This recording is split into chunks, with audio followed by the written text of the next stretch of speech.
Despite everything, she had a little bit of trouble getting here today.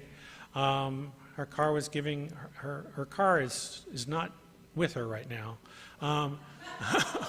It is someplace else. It decided not to come all the way here, but she made it here.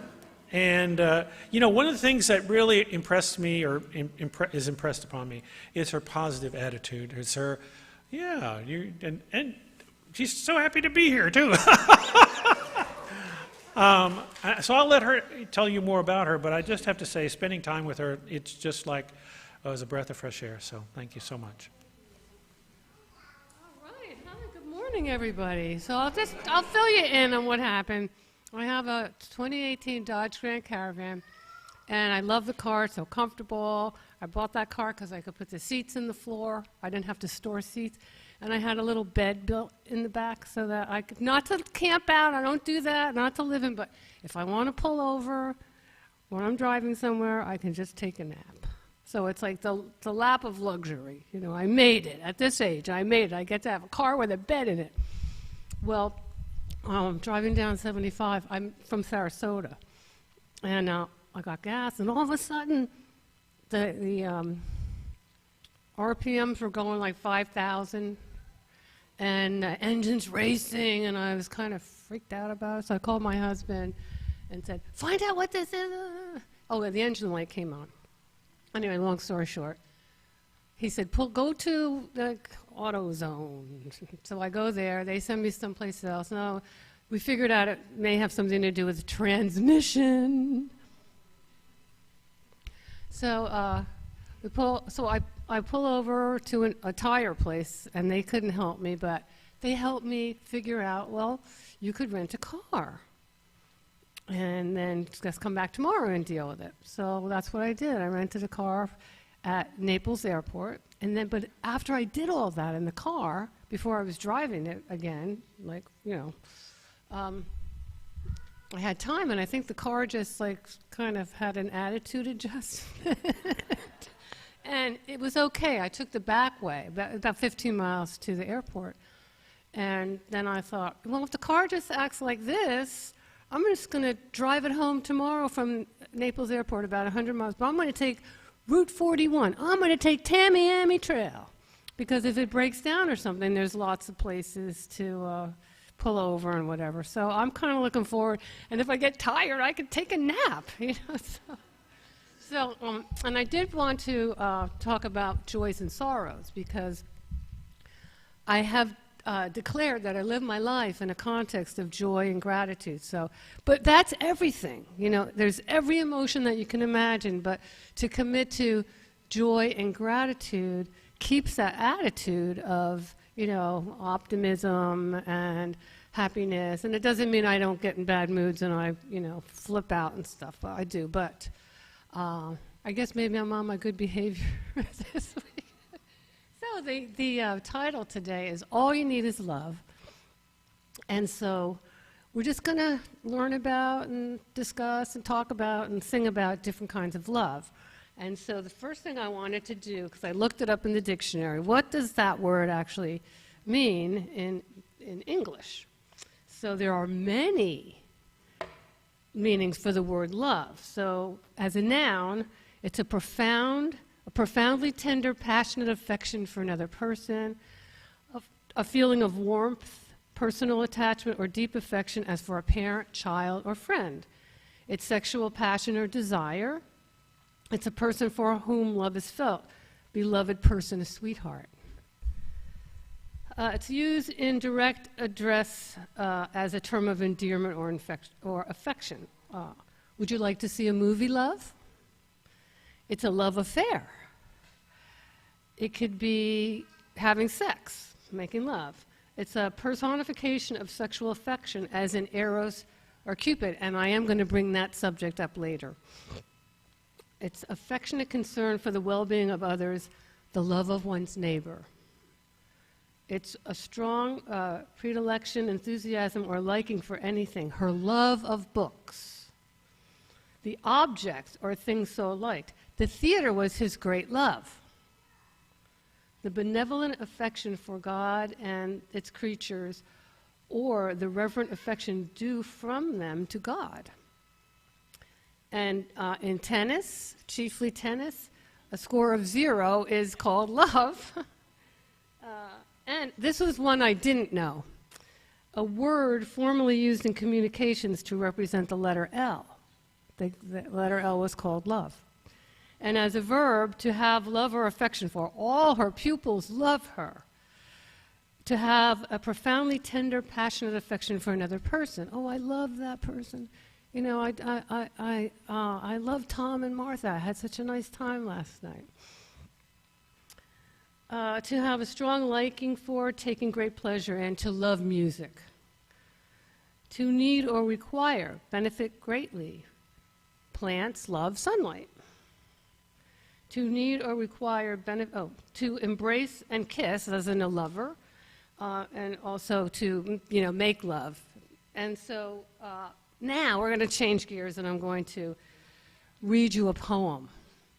And this poem was written in 2005 by a former love, and he wrote it when we were dating. So I'm in here a little bit, but he talks about love in the language of Greek.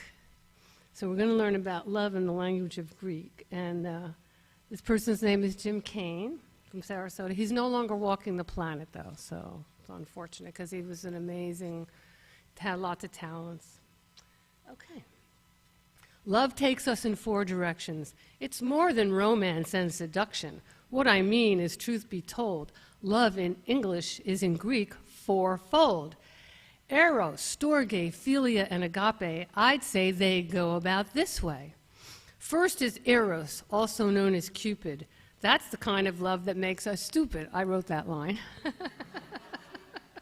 It's in our prana, it's in our chi. It made us through our ancestry. It's in you and it's in me.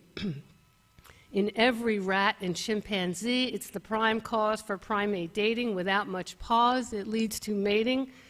It can bring more love or lead to hating. It makes most slaves but sets some free. It leads to wars, and much less frequently, it brings lovers to tranquility. So much more than the other 3, it often seems like Greek to me. And so far of what I speak is he. So now's the Greek in the form of she. She's Aphrodite who makes men mighty, gives them singleness of sight. They're fair damsels, they so savor that for their favors they will fight till death, and they won't waver. Aphrodite makes women coy and flighty, and men they cloy with scented oils and see-through nighties. She makes them crave the dark of night, or makes them dance in the full moon's light. And if you want to know her as a Roman, it's she who leads the bees to droning, she who brings the cats to moaning, writes the love songs, inspires the crooning, the mooning, juning, and the swooning. And that's Venus. And we all know what that rhymes with. Okay. So we're going to move on. Next is storge. It's the tie you got for Christmas from Aunt Vi. No questioning, no asking why. You write your thanks, a polite reply. As to yourself, you truly swear it, that you'd rather die than ever wear it. You think, why won't she just send cash, as you toss the tie into the trash? Storge is about the ties that bind, blood relatives, not the state of mind like Eros's bump and grind, not the fun of breasts and booties, but obligation and family duty. You know, that's those family ties, the blood ties. So we're going to move on to philia. Philia is filial. It's more than epithelial. It's thicker than the skin. It often goes much deeper than the bonds we have with kin. Like the Three Musketeers or the Tampa Bay Buccaneers, they work and play and pray together. Through brightest times and stormy weather, they share their strengths, they share their fears, share their glory and their tears, form a circle, drink cold beers, and make new mantras, shout old cheers. Philia is brotherhood and sisterhood. Based on connection, it feels good. It's everywhere, in all the hoods. It has its code of honor and lists of shoulds. It's teams and gangs and other things, witches' covens and fairy rings, round tables of knights of kings.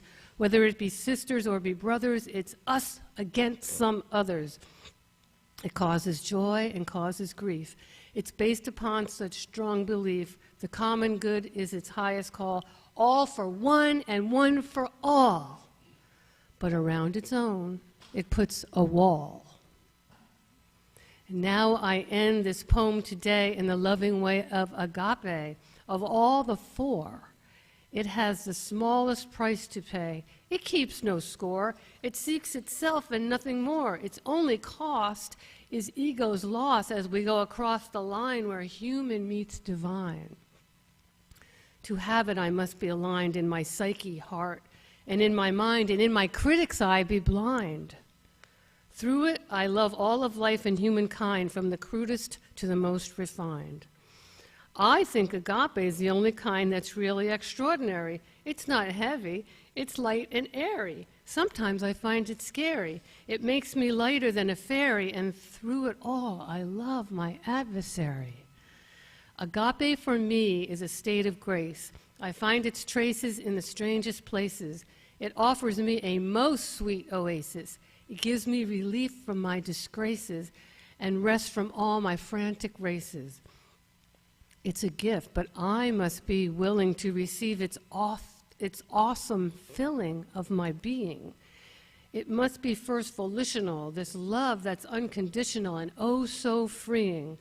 With ego's death, it comes to me, and with its arms keeps me from harm as it wraps around the other three. It's the only one that sets me free, and through it, I taste divinity. And that's the poem from Jim King. Let's give him a hand. Yay, he's taking a bow. Okay, so now we're going to move on. We're going to have a little mini concert. But first, I need a sip of tea. Yeah, I've had a little lingering, whatever this is. But underneath it, there's perfect health.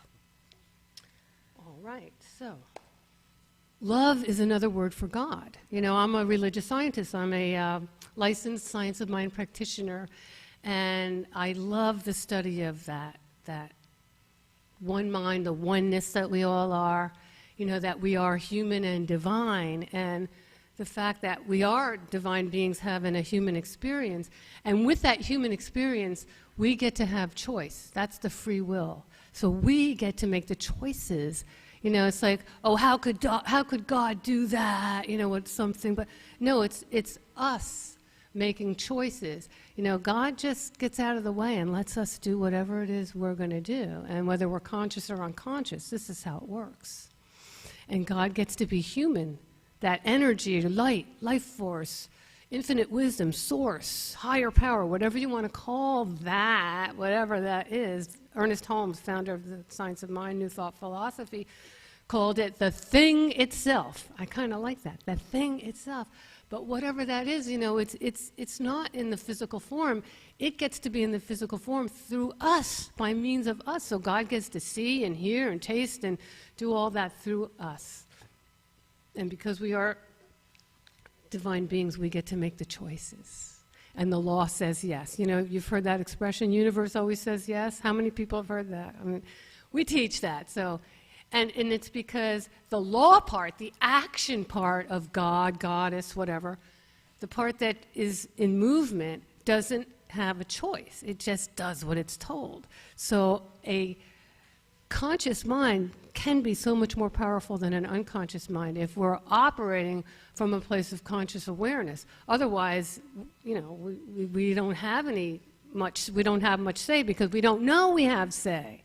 So to become conscious and aware of that divinity, that love, that light, that peace, that joy, that power, that wisdom, that beauty, it's a wonderful thing. And another word for God is love.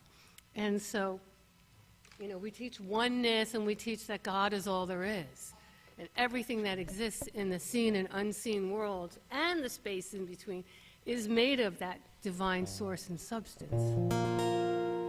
So I want to do a song that actually deals with that idea, and it's called There Is Only Love. And your part goes like this. You see, I said, oh yes, up there, there's your chorus. It's easy. So your part goes like this. There is only love. There is only love. Love that heals. Love that sets me free. There is only love. Can we try that together with your big, beautiful voices? Yeah, pretend nobody's listening. It's just us, just me and you. Here we go. There is only love. There is only love. Love that heals. Love that sets me free. There is only love. Beautiful. In this moment, in this place, I remember who I am. Letting fear and worry fall away from me. I open my eyes and see. Here's us. There is only love. There is only love. Love that heals. Love that sets me free. There is only love. When I lose myself, when I feel I've lost my way, when I go inside and quiet my mind, I can hear Spirit gently say, there is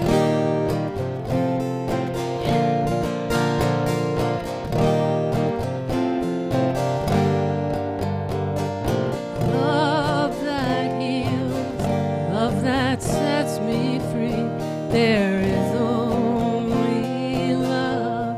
Now, Michael Gott, the wonderful writer of this beautiful song, he and I are friends. When I first met him back in the mid-2000s, and he was the music director at the Center for Spiritual Living in Dallas. Now he's a head pastor at Unity in Houston.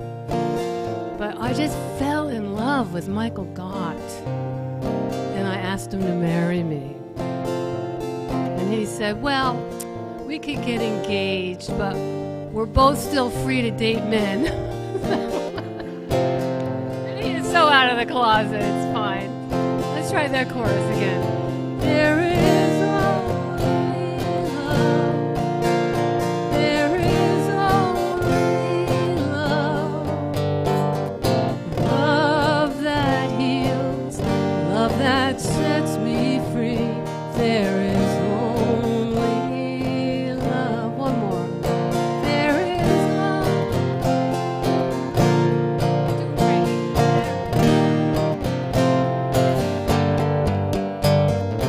Love that heals. Love that sets me free. There is only love that heals. Love that sets me free. There is only love. And so it is. Give yourselves a hand. You guys are great. I want to come back and do a concert. Wow. All right, so we're going to move on to another kind of love. And it's romantic love. And we have our modern day, don't put it on yet. We have our modern day Romeo and Juliet. Does anybody know? From the 20th century. Who would that be, if you could imagine? Who would be our modern day Romeo and Juliet? Not Sonny and Cher. same era, though, kind of. Who's a famous musical couple? Sort of. That's a very good guess, but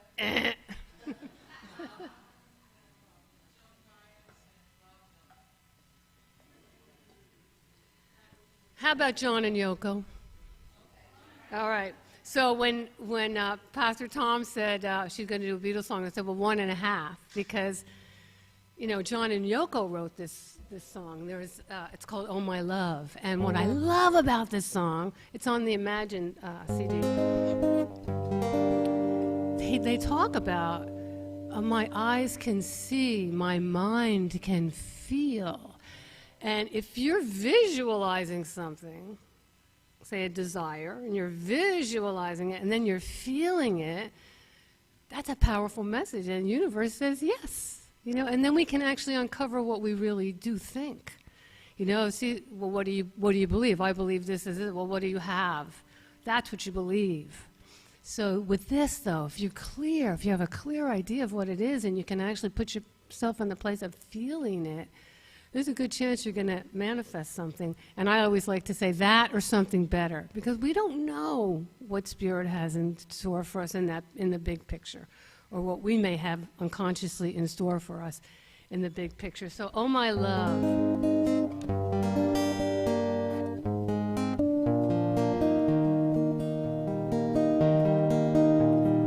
Oh my love, for the first time in my life, my eyes are wide open.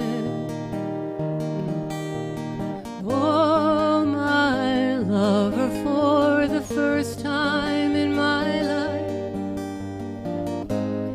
my eyes can see. I see the wind, oh, I see the trees. Everything is clear in my heart. I see the clouds, oh, I see the sky. Everything is clear in our world. Oh, my love, for the first time in my life, my mind is wide open. Oh, my lover, for the first time in my life, my mind can feel. I feel the sorrow, I feel dreams. Everything is clear in my heart. I feel life, oh, I feel love. Everything is clear in our world.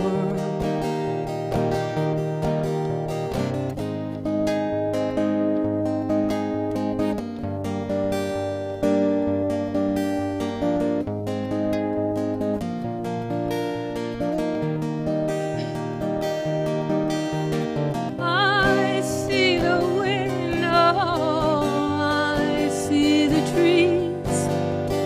Everything is clear in my heart. I feel life, oh, I feel love. Everything is clear in our world. Everything is clear in our world. Everything is clear in our world.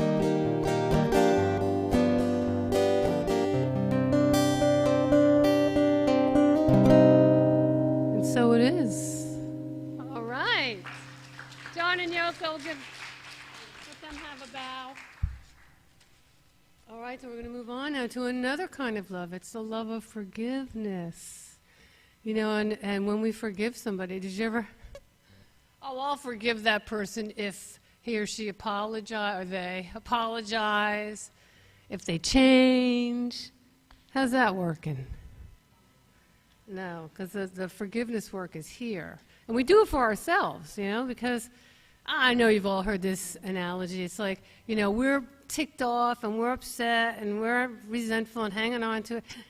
chances are very good that the other person has no idea. And so it's like, you know, we take the poison and expect them to die. That's, excuse me. There's a poison coming up. So I was about to perform at a Unity Church in Ocala. This was in 2011. This song's old. And I called the minister and I asked her, well, what are you going to talk about? I was just doing support music instead of what I'm doing today. So she said, well, I'm going to do this little process and then I would like you to sing a song on forgiveness. And I'm like, nothing comes to mind. So then, it was a Friday night, I had about a half an hour before it was time for me to go to a ladies' full moon meditation at Rising Tide. That's our Sufi center in Sarasota. So I sat down and I wrote this beginning part. I wrote the chorus, and then I got to the women's meditation, and the woman who happened to be in charge that night was teaching the Ho'oponopono, which is the Hawaiian prayer of forgiveness. And so, you know, when you're in that situation where, you know, you'd like to have an atmosphere of forgiveness. If you do this, it's like you're taking responsibility. And there's 4 phrases, and I actually learned the Ho'oponopono prayer a couple years before this, and I learned it in the same order. So for me, that kind of has, maybe it has significance, I don't know. But the order is, I love you, I'm so sorry, please forgive me, thank you. Okay, I love you, I'm so sorry, please forgive me, thank you. And I want to tell you the big secret. You do not have to say this to the person's face. I tried that once, especially like to an ex-husband's new wife, which I didn't even do anything wrong. You know, it's just, I'm wrong because I exist, but it's okay. You know, it's like. So I learned that's the hard way. But what was happening was, when I sat down to write the chorus, yeah, see that? When I sat down to write the chorus, what I was doing was writing it for myself, because I'm a Scorpio and I could be a little like caustic sometimes, like I can be like that. And so I decided that, you know, I want to evolve and develop the kinder, gentler Faerie Elaine, and just be more kind, you know, just be more conscious of that. And it's not always easy, but that's my intention. And so I wrote this, and then the first verse, you're not going to see it up there, but the first verse goes, oh, and she also was teaching about angels. Somehow angels came into this meditation. I open up to the angels' blessings. I know the end is coming soon. Keep hope alive as I'm transcending.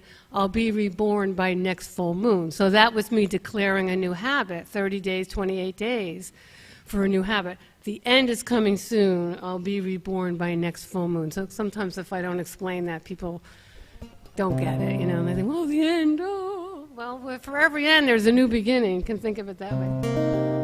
All right, so I'm going to teach you the chorus. Are we ready? As I forgive, I am forgiven. Let's try that part together. As I forgive, I am forgiven. Releasing negativity. Try that part. Releasing negativity.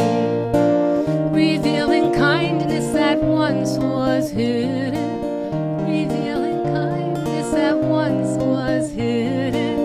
I find a peaceful energy. I find a peaceful energy. So let's try the whole thing together. You are a wonderful singing group. I'm so happy to be here with this. Here we go. As I forgive, I am forgiven. Releasing negativity. Revealing kindness that once was hidden. I find a peaceful energy. I open up to the angels' blessings. I know the end is coming soon. Keep hope alive as I'm transcending.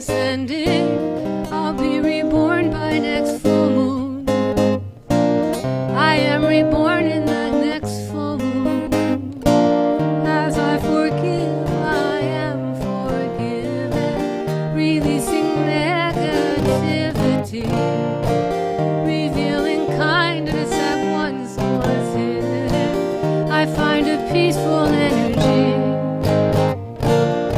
I love you and I am so sorry. Forgive me if you please. I thank you now and I will tomorrow. I find a peaceful energy. I find a peaceful energy. Let me hear you. As I release. Yeah.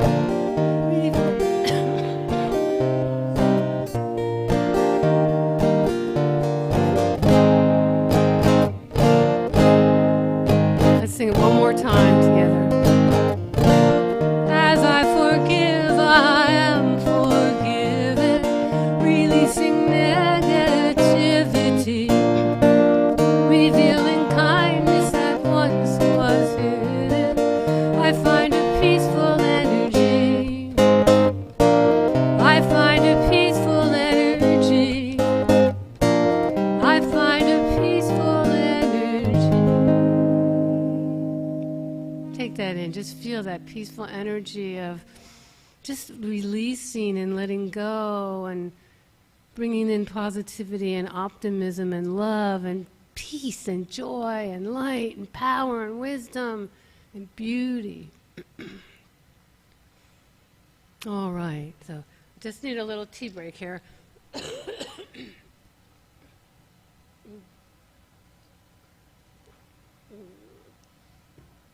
Okay. So, do we have any animal lovers here? Yeah? Cat people? I'm a cat person.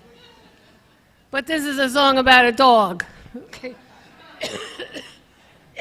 So, this was written by Wendy Francisco, and she's a fairly well-known songwriter on the Christian circuit.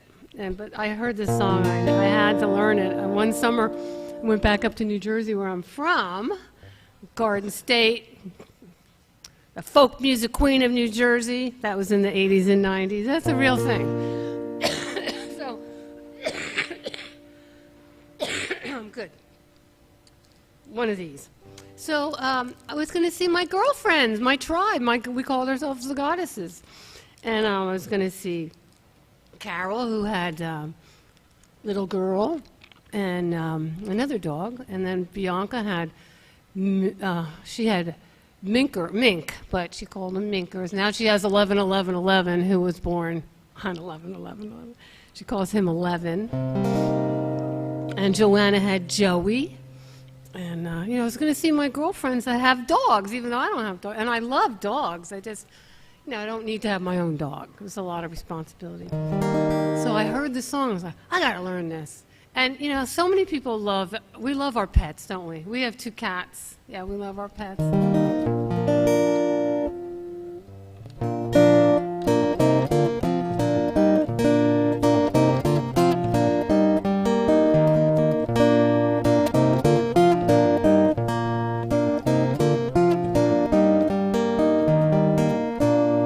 I look up and I see God.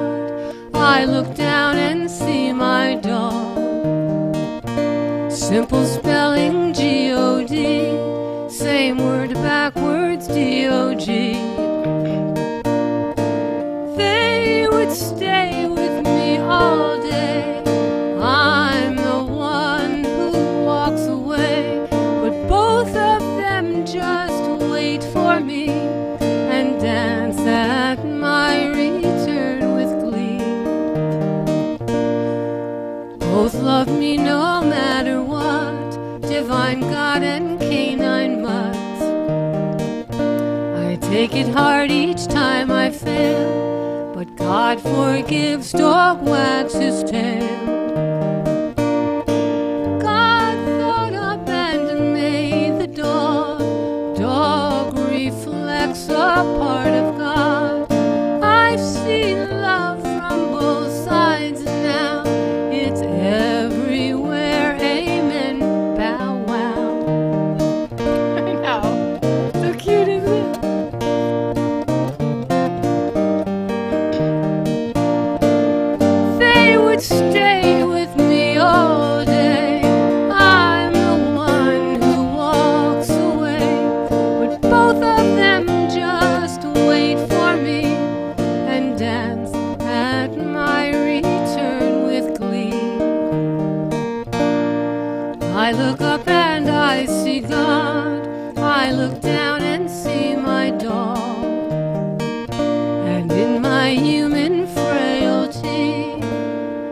can to match their love for me.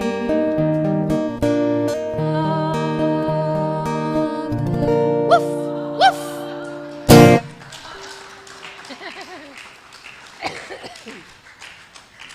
Okay, so I'm going to do one more song. I'm going to make it quick. I see we're getting close to that 12. And, it's the thing about choice that I spoke about earlier. And we are always at choice, whether we like it or not. Whether we agree with that or not, we are always at choice. And so something was going on. I was studying too then in my science of mind. And my teacher at the time, she would always say, when does this remind you of something that happened before? And so I just sat down and I had a little conversation with my feelings. It's a very good thing to do. And the question to ask yourself, if you're in a situation and you really don't know what to think, or you just say to the universe, what is there for me to know? What do I need to know? And you will probably get an answer, whether you might not like the answer, but isn't it better when you know what it is rather than being in a place of confusion? And often when we're in a place of confusion, that's right before we get an answer. All right, so this is called I Choose Love. Let's see.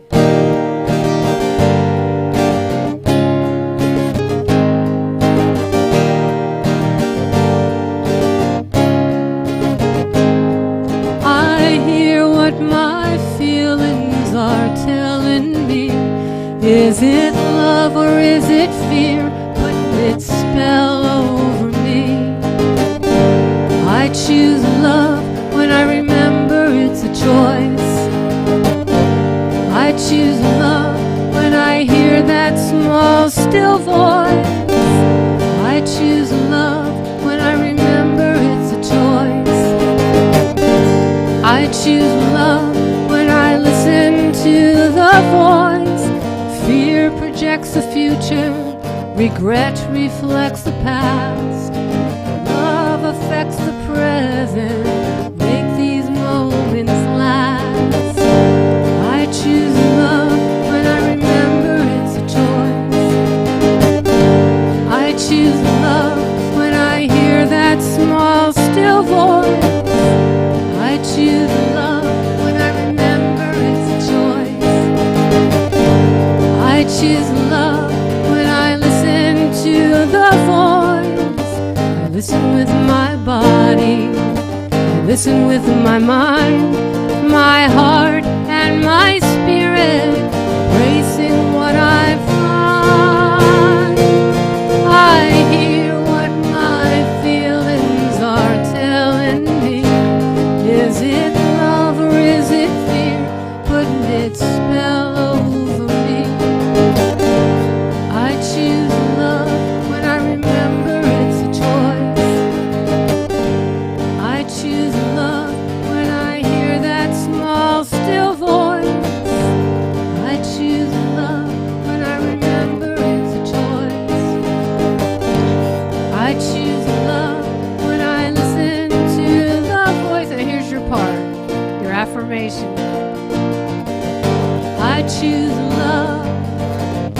I choose love. Let me hear you. I choose love. I choose love. Big voices.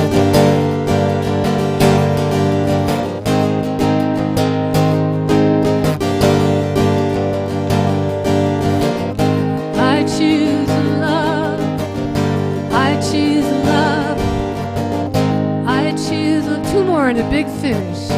I choose love. I choose love.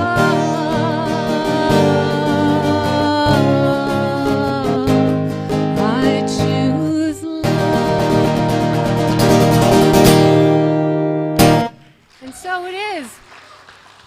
And so that's it for me, but I did want to acknowledge Joseph and the blessing of his piano playing. Isn't it awesome? Yeah, I think he's going to play now, right?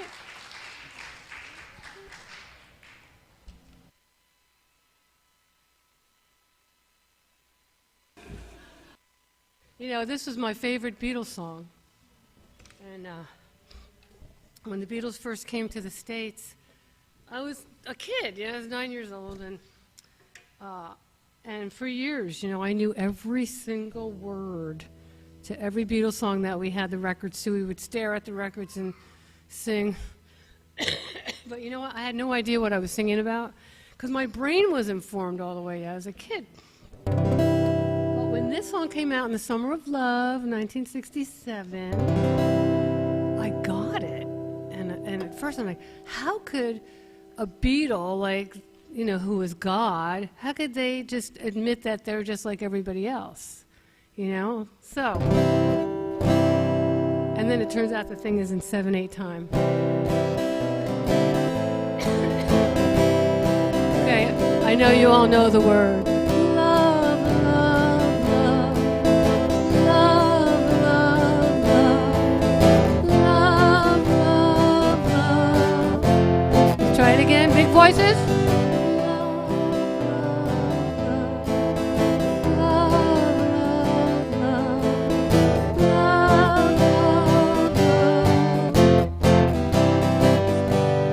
Nothing you can do that can't be done.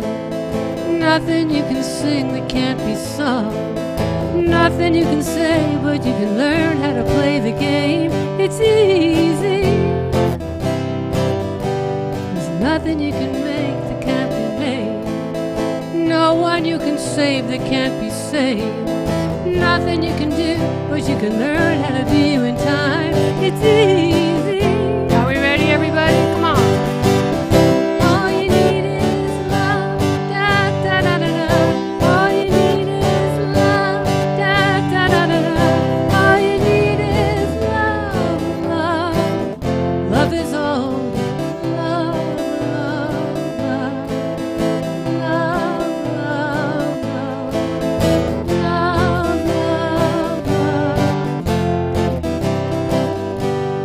Nothing you can know that can't be known. Nothing you can see that isn't shown. Nowhere you can be that isn't where you were meant to be. I just love that line. Nowhere you can be that isn't where you were meant to be. It's easy. Come on. All you need is love. Da, da, da, da, da. All you need is love. Da, da, da, da, da. All you need is love, love. Love is all you need. One more time. Here we go. All you need is love. All together now. All you need is love. Everybody. All you need is love, love. Love is all you need. Love is all you need. Love is all you need.